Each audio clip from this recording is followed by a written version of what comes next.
Good afternoon. My name is Brad Lund. I am the Executive Director of the Healthcare Business Management Association. Today we're going to be talking about member benefits. And I'm joined today by Sarah Nofsiger-Drew. Sarah is a longtime member of HBMA, probably I think over 20 years. She's currently serving on the board of directors. She's also the chair of the membership committee, which is responsible for membership benefits. And she is quite active on the education committee. I could say more. There's more, but I'll just leave it there. Welcome, Sarah. Let's talk about member benefits a little bit. Where do you want to start? Hi, Brad. Thanks. It is a pleasure to be here, and there are many member benefits for HBMA. I want to just jump right in and talk about the message boards that our members have access to, where you can post questions and our members, our experts in our membership will respond to you and share information about that specifically to your questions. It's a wealth of knowledge that we have within our membership base. You know, speaking of the message board, I don't know if you saw, but just maybe 10 minutes ago, one of our members posted up a message saying that artificial intelligence and the innovation and the bots and all of the technology that's coming to bear upon our industry, what he asked was, are there other members out there that have this criteria that would like to start a venture with me? If we could get 3 or 4 or 5 companies, we could do this together, and which would dilute the cost a little bit. I thought that was one of the more interesting messages I've seen. He's promoting starting a joint venture with other members. Those opportunities do pop up from time to time. I remember when EHRs were all the craze and everything was changing, where we did have subgroups of people joining together and helping members along in the process, whether they do something like a venture or they're just learning to vet out what the best software is. So that's one of the great things about the message board. And in that process, you can tailor who your message is going to, meaning, are you wanting something just in general? Do you want something specific to coding or to compliance? So you can get a targeted audience within our membership as well, and it doesn't just get blasted to somebody that it's not valuable to. Yes, I agree. I think there are several subtopics. There's a general message board, there's coding, and I think there's compliance. There's several specialty ones that you can choose rather than just a general one. But I notice in the general one, oftentimes I'll see a member frustrated with, say, their PM system, and they want to look at other technology platforms out there, but they didn't know where to start. So they'll post up a message on the message board and say, can I talk to anybody about your experience with your practice management system? And there always is a lot of traffic going back and forth. It's amazing how many of our members are really happy with the practice management systems they have, and they like to share it. Yeah, and that holds true for many vendors that our members work with. So that does happen from the practice management system, but it also happens in other situations if they're looking for a new phone system or having issues with a different type of vendor, or they want to replace it or see what is out there in the market.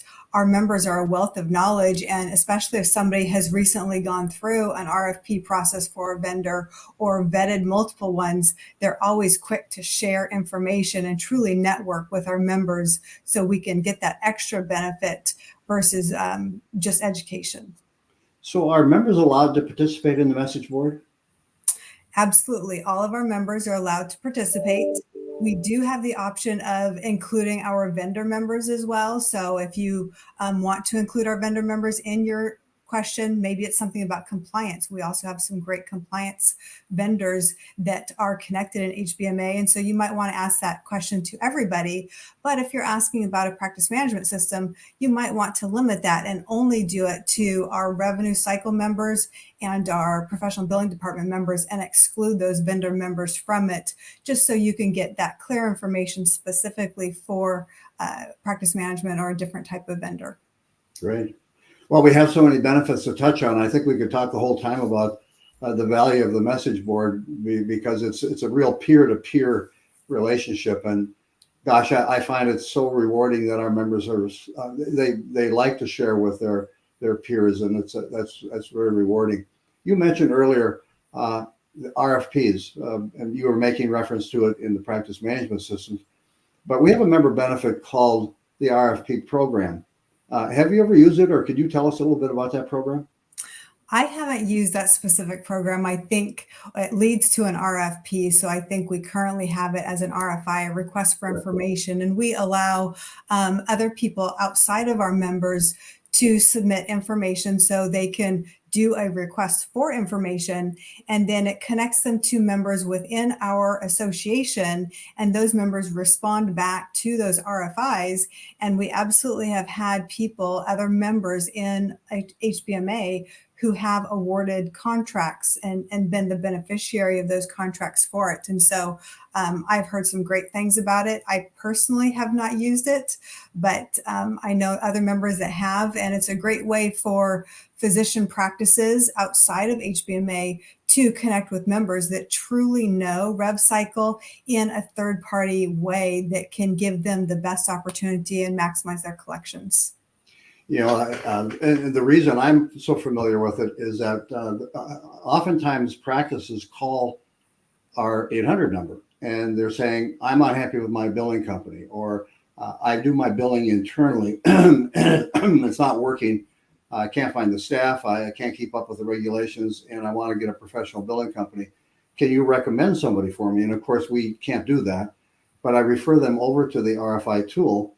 And I've stayed in touch with those practices. And what happens from the billing company side, I think you build a profile. Here's the specialties I bill for.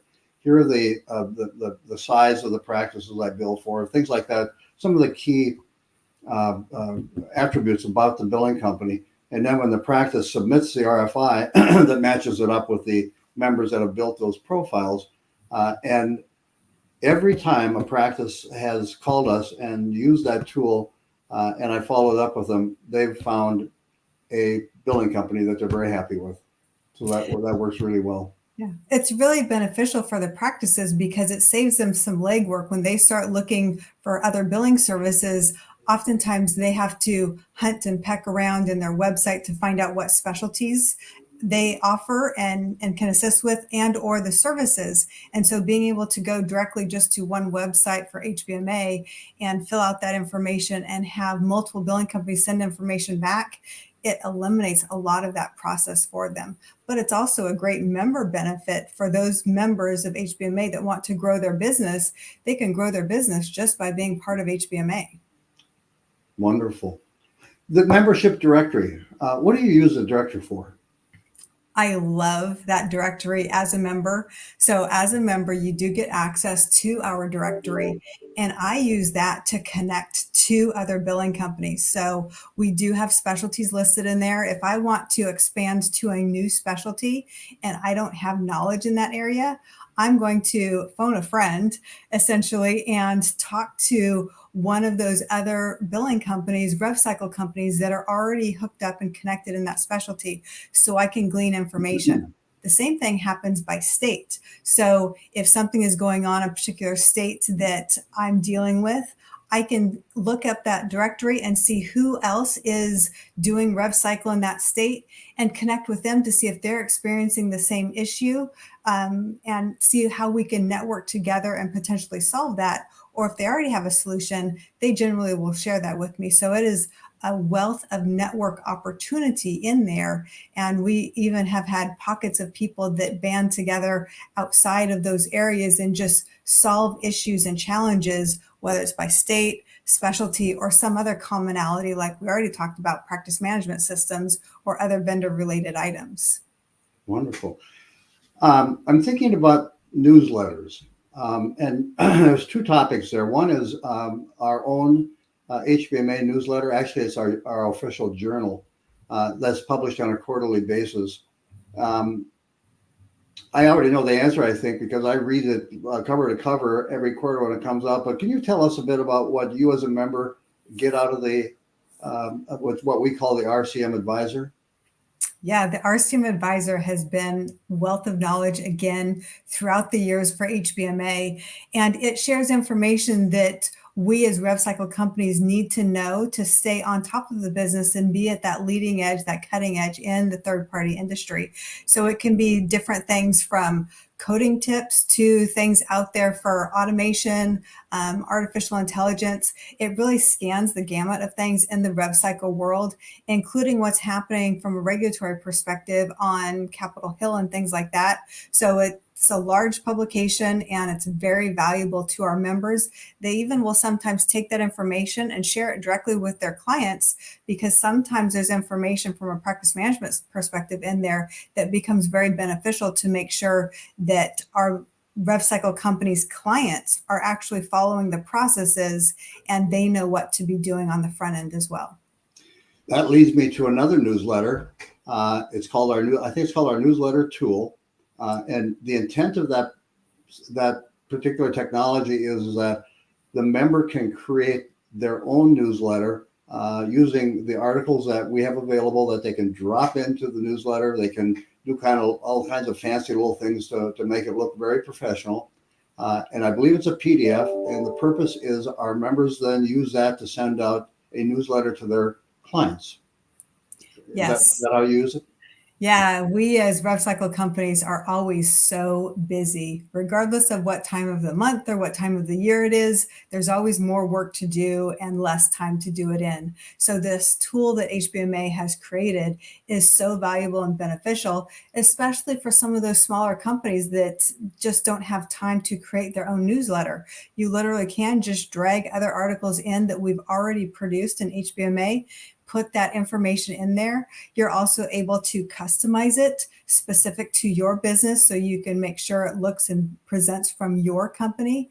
But you can also put your own information in there or items from other publications, providing you have appropriate authority to use those, and put that information in there, wrap it up in a nice quick little bow and send it out to your people, and not only internally but also externally to your clients. And it's a great way to make sure that you're staying in front of your clients and that they see you're relevant, bringing them the information first to them versus them getting it someplace else. So it really helps you stay connected and that client feel that you're bringing them value to them through their business partner. Absolutely. And we also have something called the document library, which is full of like sample contracts, and it's mostly a document-driven resource. Can you tell us a little bit about the document library? Absolutely. Our document library has been developed throughout the years where members are sharing information with other members. That's one of the best benefits of HBMA, is that networking and connection. And we do that through sharing knowledge, and documents is one of those things. So if we've had experience with contracts, so for contracts with clients, we share that information. So if somebody else needs it or needs to understand something, that information is out there. And so we have a vast number of resources for our members to have access to. Absolutely. We currently have a distant learning section of our website. It's full of videos, and it's sectioned off by particular topics. We're in the process of migrating that over to a learning management system that allows us to be much more robust in that area. One of the goals HBMA is pursuing right now is to create resources, not just for the CEO or the COO or even the managers, but really staff people. Might be coding, it might be denial management. Can you talk a little bit about what we are hoping to do in terms of educating the entire membership of a billing company? Yes, and I am so excited for this as I've worked with many companies throughout the years, whether it be actually employed by them, consulting for billing companies and or practices. Training and education is always a challenge, especially now that we're in this remote environment. Oftentimes it's much harder to get everybody in the same room and make sure they have the information. So we are excited to launch this new learning management system where you will be able to have education for your teams all of your teams at different levels. So not only your frontline staff that might be working in actual denial, to a team lead, a supervisor, manager, director, all of those different positions, and in different pieces of the rev cycle. So it might be on the front end checking eligibility. It could be on the back end processing a denial, or working through an ERA, an 835 or an 837 file that gets rejected. Our goal is to get to all of those types of information and education and get it out there.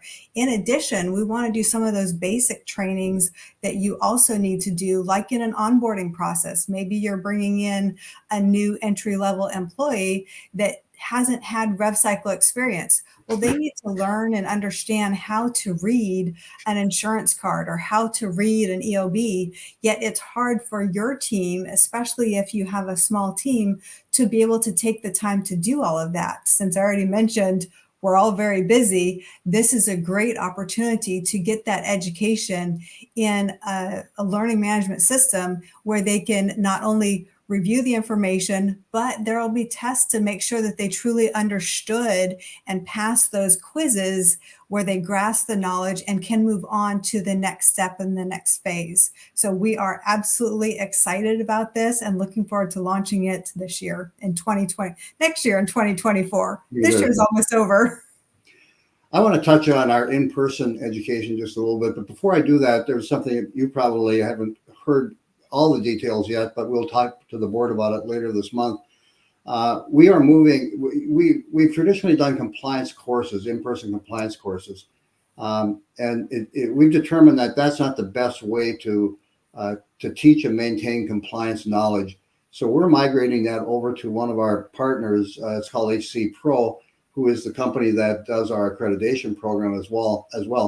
They're going to produce with us quarterly webinars that are going to be on particular topics, and then within their learning management system, there's going to be lots of backup resources. So going forward, we're not going to be requiring our members to attend in-person compliance education, but rather we're going to be using the learning platform and the distant learning programs from HC Pro.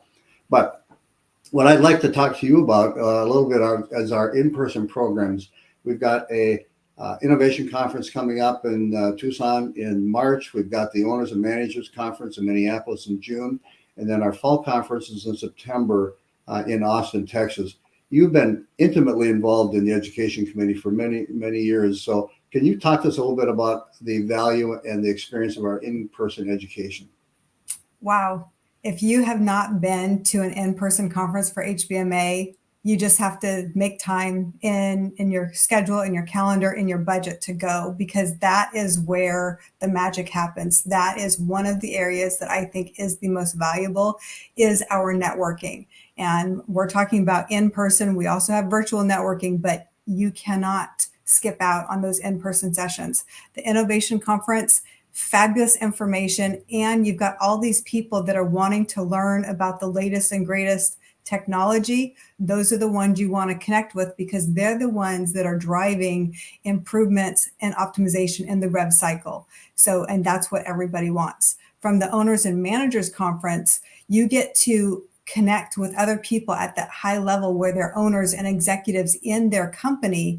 And that's who you want to be connected with. The knowledge there, extremely well done, and information shared, benchmarks information, what you need to know about owning and running your billing company.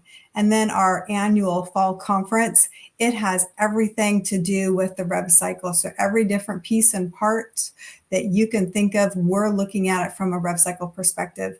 And the networking, you have opportunity in each one of those meetings to connect with people face to face. And I still go back to people that I have met from years ago when I have a question or need to connect back to resolve an issue. And they reach out to me too. So that in-person connection is critical in the rev cycle. Wonderful. Well, I just want to talk, we're about out of time, but I want to talk a little bit about intangibles. And one of them that's near and dear to your heart. But before I get to that, we just entered into an agreement with a healthcare law firm. They specialize in healthcare. We get calls all the time here from members saying, hey, I need a lawyer because I've got this issue with my client, or I've got there's many areas that our revenue cycle management companies have legal issues, and we want to do is find a resource, and we have no formal relationship with them other than they're very knowledgeable about healthcare law. They've taught at our compliance course. They've taught at our owners and managers conference. They've actually done webinars for us. So we're going to make that law firm available to our members. The value is that they know what they're doing. You don't have to pay the hourly rate for them to learn what it is the issues are. They already know what they are. And the relationship with HBMA is such that if you're not getting the service you want, you can call back here to HBMA and we will talk to the law firm for you. So that's kind of an intangible benefit. But the real intangible benefit, one that we highlighted this morning on a webinar, it was our annual government relations or government affairs report to the membership. You were on the government relations committee. You're very passionate about it. So tell us a little bit about what that value is to the HBMA member for us to be in Washington, D.C. and Baltimore. Wow, gosh, we don't have enough time to cover all of that, Brad. We might have to do another session. Yeah. But from government relations, HBMA has been connected to not only CMS, but also folks on Capitol Hill and Congress and in the Senate to help drive things forward. So a lot of things that are happening there impact us in the rev cycle. And oftentimes our members are wearing too many hats that they don't have time to go through and do this. So our government relations committee spends time making sure that our voice is heard from HBMA. So those people on Capitol Hill and Baltimore at CMS know how it's impacting not only our companies, but also our physicians and the clients that we work for. And like I said, I could say lots and lots of things about that, but we are definitely there. And they come to us and ask us questions. That's how long of a relationship that we have had.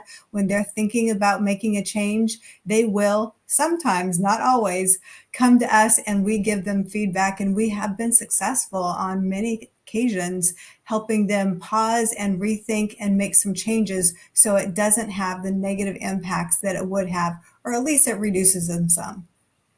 Thank you so much. Well, we were only given 20 minutes, and I see we're 2 minutes over now. Sarah, I want to thank you so much. Your enthusiasm and your knowledge about HBMA is just amazing. So thank you so much. And we've just barely scratched the surface. There's a lot more benefits that HBMA offers its members.